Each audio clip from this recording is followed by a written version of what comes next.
Get back in control with Off the Wagon, adventures in emotional eating, health, and weight loss. Each episode containing fork-sized mindset tweaks, perspective shifts, and lifestyle hacks to get you back on the wagon. Whether it's habit change, emotional eating, addictions, weight loss, willpower, or relationships, there's something here for you. So let's get on the wagon and get down the road to your goals with me, Christy R. Hall. Welcome to episode 33, where today we're talking about some of the ways that emotional eating habits are established. And I also wanted to provide you with some tools, tips, and tricks for managing those urges and impulses when you have them. It occurred to me that when I was talking about the root causes of emotional eating back in episode 7, that I was only talking about and covering a portion of the overall pattern and program of emotional eating. That is, I was covering negative emotions and eating in response to those emotions. The reason why I did that was because that seems to be how a majority of us deal with our negative emotions. Now, when I say majority, I really mean a majority of emotional eaters, not a majority of the population, because not everybody struggles with emotional eating. A lot of people do a lot of other different and interesting things to deal with their negative emotions. But it occurred to me that I didn't cover with you some of the other ways and even positive ways that emotional eating habits and patterns can be established. And you may be struggling with or suffering from those methods and those ways today. So just briefly, to cover what I had mentioned in episode 7, you can create an emotional eating habit, pattern, or program by eating good tasting, sometimes you might call it junk food, in a lot of situations in response to a negative emotion or an event. And examples of this would be eating ice cream because your friend is mad at you, eating a whole pizza because you had a fight with your boyfriend or your spouse, or eating a sleeve of cookies because you had a stressful day at work. That's how emotional eating manifests for a lot of us.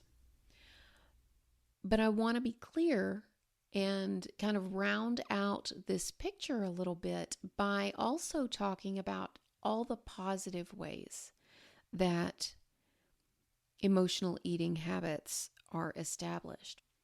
Because believe it or not, you can create an emotional eating habit or a problem by associating it with a positive emotion or event or situation. Examples of this would be birthday cake at a birthday party, or family gatherings, holidays, celebrations, things where you are surrounded by loved ones and eating highly palatable food. What makes these memories so important is that they are the other side of the coin when we are talking about emotional eating habits. And what I mean to say is you may be having a negative emotion or bad feelings that make you feel a certain way. You may find that the way that you want to feel is in relation to a positive memory. As an example, you may find yourself struggling with a case of loneliness, right? You're worried about ending up alone and never finding someone who loves you. You may find yourself then craving cake and ice cream or something like that. If you sit down and think about it for a moment, you may realize that you're seeking to create the feelings of being special, being loved, being the center of attention. This may be a feeling that you associate with a birthday party, your own birthday party. Maybe your 6th birthday when you had a party at your house and all of your friends came and you got the best presents ever.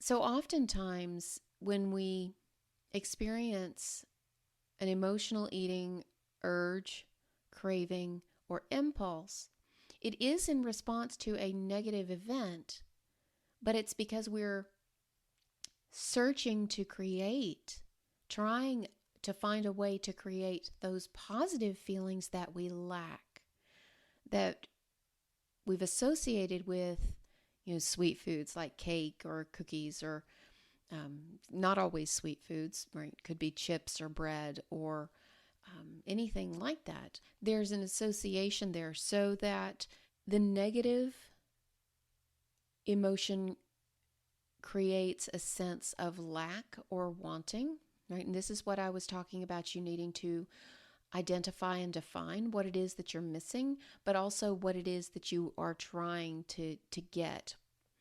And that would be the positive emotion. Are you wanting to feel loved and companionship, or are you wanting to feel comforted or important or significant or loved or held in high regard? Are you wanting to, give yourself that gold star for a job well done? We establish positive food memories and associations by having these good and wonderful experiences where we feel so good. But when negative emotions, negative events and situations create and identify for us this lack, that it becomes clear how positive and negative memories can create an emotional eating habit and establish that behavior for us. Now, the thing about habits is to realize that they are created through repetition. Nobody creates a habit by doing it once and then never doing it again. Emotional eating is a habit. It's a behavior, something that you've repeated over and over and over again. The good part about that is that a behavior can be broken, modified, changed, eliminated through training, just like you would any other behavior. And I think this is probably the most important message I have for you today. And that's simply to understand that emotional eating is a behavior, and as a behavior, it can be changed, it can be modified. So many people try to stop the behavior, but typically when you think about any behavior, they typically aren't stopped. They are replaced with something else. And the thing you need to understand is that just because this is the way you've always done it doesn't mean that that's the way you always have to do it. So don't make this behavior, emotional eating, be a part of your identity. Don't make this your label or how you introduce yourself or your title, right? So don't put on the name tag, "Hi, my name is Christy and I'm an emotional eater." It's a behavior that you have, like brushing your hair or brushing your teeth. You wouldn't say, "Hi, my name is Christy and I brush my teeth," right? That's that's not what you would do.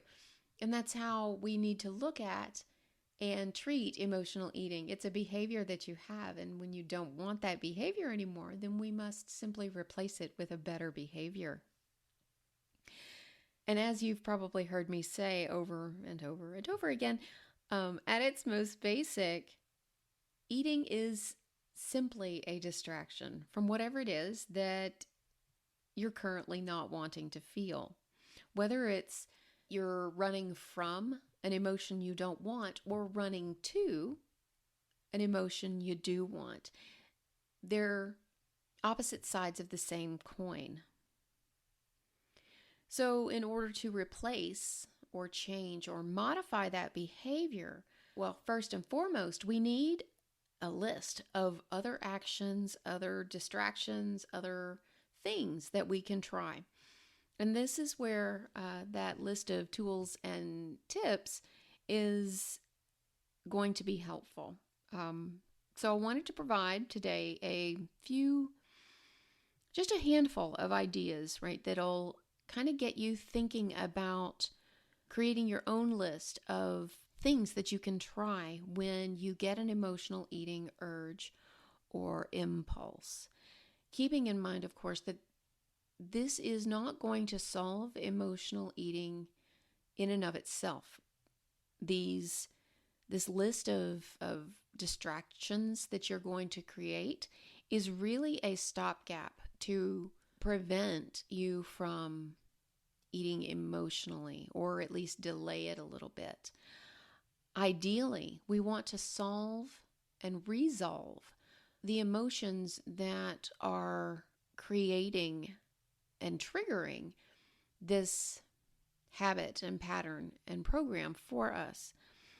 But until we can resolve those feelings, those things that we feel inside ourselves that we don't like, it's often helpful to have these other ways to distract yourself. What I suggest is to start building a list of distractions that you like or are willing to try. And here's just a couple of examples. Read a book, consider writing in a journal or diary, coloring in a coloring book, doing some sort of craft, something with your hands like painting, drawing, knitting, sewing, woodworking. Consider doing some form of exercise or going for a walk. You can do chores, right? That's always constructive. You can call a friend. You can talk to yourself. You can paint your nails or take a bath or something like that, because how hard is it to eat with wet fingernails? Although that's not a challenge, don't try that. And I don't know about you, but eating soggy bread because it fell into the bathtub is not something I want on my list of things to do. You can also play games on your phone. You can Pinterest. You can do whatever will distract you. I want you to think outside the box and keep adding to your list, because you may find that at certain times you may not want to do certain things, or certain other things may be more appealing to you. What I mean to say is in the summer it's attractive to maybe go swimming, but you may not want to knit because it's hot. In the winter, obviously, you're not going to want to go swimming. It may be more attractive to you to take a hot bath. You may find that you like coloring in an adult coloring book, but you don't want to carry coloring books and pencils with you all the time. So you may need multiple ways to handle and distract yourself from these urges and impulses as they show up. Make the items on your list fairly easy to get to so that you never have an excuse. Don't make it difficult. Right? Going to the spa, while it would be a pretty good distraction, you would have to call and get an appointment and take time off and then go over there and then set aside time to do it. You want it to be easy and accessible. Also, once you've created your list, whether or not you've got it on your phone or on a notepad or a note card or something like that, keep it with you, because you never want to be in a situation where you can't remember what's on your list and so you choose to eat anyway because you can't think of something to distract yourself. Again, make it easy so that you can be prepared wherever you go, wherever the impulse or urge strikes. Being prepared is a huge part of habit and behavior change. If it's too hard, or if it takes too much time to get all of your supplies and tools to distract you or offload your emotion, food is almost always, going to be easier, so you will pick it. And it's an established habit. You've been doing it for a while, so it's going to be easier to pick it. So you want to make sure that the items on your list are fairly easy to do, but enjoyable. If it's too hard, you won't do it. It's especially hard when you have to keep food in the house for others who, may not share your way of eating, your way of life, or who may not be struggling with your behavior patterns. So here are a couple of ways that you can handle having to buy certain kinds of foods that you find triggering for other members of your household. You've probably read in books before that you should go through your pantry and your refrigerator and you should throw out everything that you're triggered by. And I do understand the idea behind that. However, it's not always reasonable. But number two, I really feel like that gives away your power. You're putting your power with the food and saying that the food has more control over you. And I think it's important to empower yourself, get your power back. The power is not in the food, and you can, in fact, live with canisters of Nutella and chocolate chip cookies and donuts in your house and not have a problem with it. And that, to me, is the power and the strength that we each want to have. So instead of going through your cupboards and throwing everything away, you can put off limits or triggering foods in a special cabinet or drawer that you don't need to get into that often. That way it's out of sight and hopefully out of mind. Or you can put a cardboard or plastic box with high sides so that you can't see it into your cupboard or cabinet or refrigerator, so that it's somewhat hidden from you. You can put names or labels on the food items of who it belongs to. If it's not yours, maybe you won't eat it. You can put up Post-it notes reminding you to look at your distraction list. You can put up notes or reminders. Again, I mentioned these last week, but I'll go over them here again. Post-it notes asking, why are you really here? What are you really hungry for? You may have heard of the acronym HALT, which means hungry, angry, lonely, or tired. And this is a question to check in with yourself, or a signal to check in with yourself. Are you hungry? Are you angry? Are you lonely? Are you tired? Or any other negative emotion that may be causing you to be in the kitchen. One of the most entertaining tips that a client and I came up with together was making a sign for her kitchen that said the kitchen was closed. And so when she had finished making dinner for the day, she put up a sign that said kitchen closed. And that became a visual cue to her. The kitchen's closed. So she couldn't eat anything else. And that gave her time and created space for her to acknowledge that she was in the kitchen when she didn't need to be and to go find something else to do. If you're using Post-it notes, you may need to change these up every couple of days or possibly every other week so that you don't get used to the colors and the sayings and all of that and basically stop seeing them all together. Understand, and I understand, that there are going to be times when you may not care. You may see the sign and do it anyway. You may look at your list and say, screw it, I'm eating anyway. You may try something on your list and find that it's not doing it for you, and you still give in. No one expects you to get it right the first time, the last time, each and every time. You're going to do the very best that you can. Understand that emotional eating is a behavior. You learned how to do it through trial and error. Learning any new behavior or a set of behaviors to replace emotional eating will also take time. Just like when you were learning to walk, you fell down, but you got back up and you kept trying. And before long, you were walking, and then you were running. But can you imagine if you quit trying to walk because you fell down once? You'd never get up again.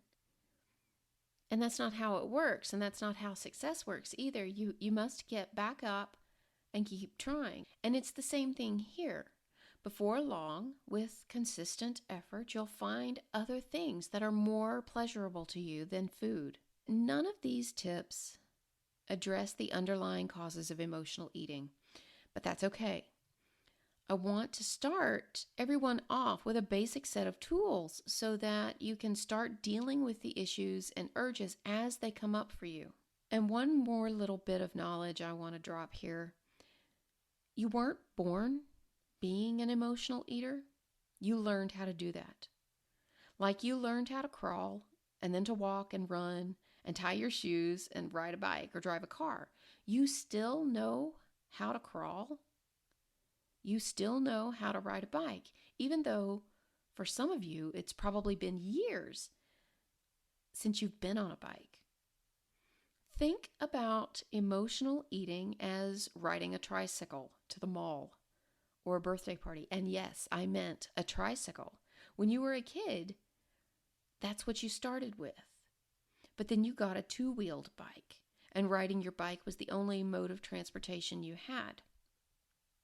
But it was faster than walking, so you did it. But then you grew up and you got your license, and you realized that a car would get you there faster. And a car protects you from the elements, and you can go longer distances in a car, which means more fun and more adventure.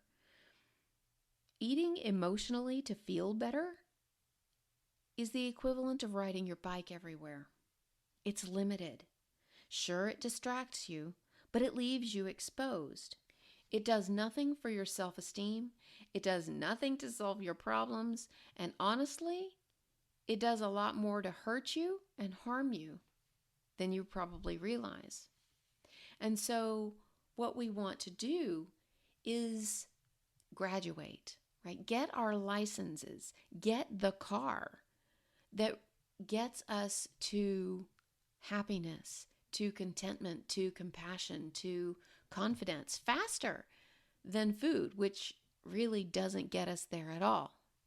And in an effort to get you in that car faster, that love car, that compassion vehicle, that truck of feeling better, I want to share this one little exercise with you before I close, and that's think about how it is that you want to feel. Do you want to feel happy? Do you want to feel love?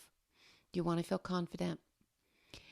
And then close your eyes and take a nice deep breath in, and I want you to see if you can find in your past a moment, a memory, where you felt that feeling, when you felt loved or significant or wanted or important or confident.